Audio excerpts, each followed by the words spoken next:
ഭയങ്കര കാറ്റും മഴയും, ഭയങ്കര കാറ്റും മഴയും. ഞങ്ങളുടെ നാട്ടിലേക്ക് ഉച്ച കഴിഞ്ഞാട്ടോ, ഉച്ച വരെ വലിയ കുഴപ്പമില്ലായിരുന്നു. കാറ്റും മഴയൊക്കെ കുറച്ച് കുറവുണ്ടായിരുന്നു. അപ്പോൾ ഞങ്ങൾ വിചാരിച്ചു ഇന്ന് കുറവായിരിക്കുമല്ലോ മഴ. ഇന്നിപ്പോൾ പിള്ളേർക്ക് അവധിയാണെന്ന് പറഞ്ഞപ്പോഴത്തേനും മഴ കുറവാണെന്ന് വിചാരിച്ചു.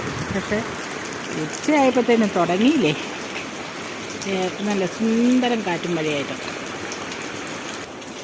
ഇതുണ്ട അവൻ്റെ കൂടെ ഒന്ന് കഴുകിയാക്കാന്ന് വിചാരിച്ചിട്ടോ. നനഞ്ഞ് ചീഞ്ഞ് കിടക്കുമായിരുന്നു. എന്നാലും നല്ല വൃത്തിയായിട്ടൊന്ന് കഴുകിയിട്ടു. അമ്മേനെയും പുറത്തി അടിച്ചു, മകനെയും പുറത്തി അടിച്ചു. ഇപ്പം അവൻ കൂട്ടിൽ നിന്ന് അഴിച്ചു വിട്ടുകൊണ്ട് അവൻ വന്നിരിക്കുന്ന സ്ഥലം കണ്ടോ, നല്ല മഴയായിട്ടോ. അതുകൊണ്ട് അവൻ കസേരയുടെ അടിയിൽ കയറി അവൻ്റെ പഴയ സ്ഥലത്ത്. ഇനി ആ ചെരുപ്പെല്ലാം കടിച്ച് പറിച്ച് ഒരു പരുവത്തിലാക്കി പോയി. എന്നിട്ട് അവൻ്റെ കയ്യിൽ നിന്ന് മേടിച്ചു 4 എണ്ണം അടി കേട്ടോ.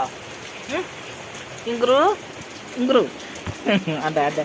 ഇപ്പം തന്നെ മിണ്ടി പോയി കഴിഞ്ഞാലുണ്ടല്ലോ ചാടി അങ്ങോട്ട് കയറും, ഫോണും തട്ടിപ്പറിച്ചുകൊണ്ട്. തണുപ്പുണ്ടോടാ? അയ്യോ മതി ഒത്തിരി ചാടണ്ട. തണുപ്പുണ്ടോ നിനക്ക്? തണുക്കുന്നുണ്ടോടാ? ചെരുപ്പ് കടിച്ച് പറിച്ചാൽ ചിലപ്പോൾ പൊതിരം കിട്ടും പുറത്തിൻ്റെ കേട്ടോ. അവനിപ്പോൾ സുഖമായിട്ട് കിടക്കുവാണ്. കൂട്ടിൽ കിടക്കുമ്പോൾ ഇത്രയും സുഖം കിട്ടുന്നില്ലെന്ന് തോന്നുന്നു അവന്.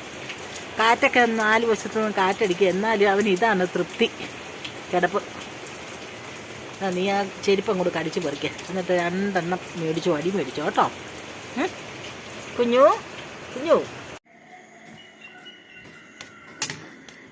ചൂടൻ കഞ്ഞിയും മാങ്ങയച്ചാറും ഉപ്പും ചേർത്ത് ഇളക്കി ചൂടൻ കഞ്ഞി. പിന്നെ ഇത് നാരങ്ങ അച്ചാറ്, ഇത് തോരക്കറി. അടിപൊളി മഴയാട്ടോ. മഴയ്ക്ക് പറ്റിയ അത്താഴക്കഞ്ഞി ചെയ്ത്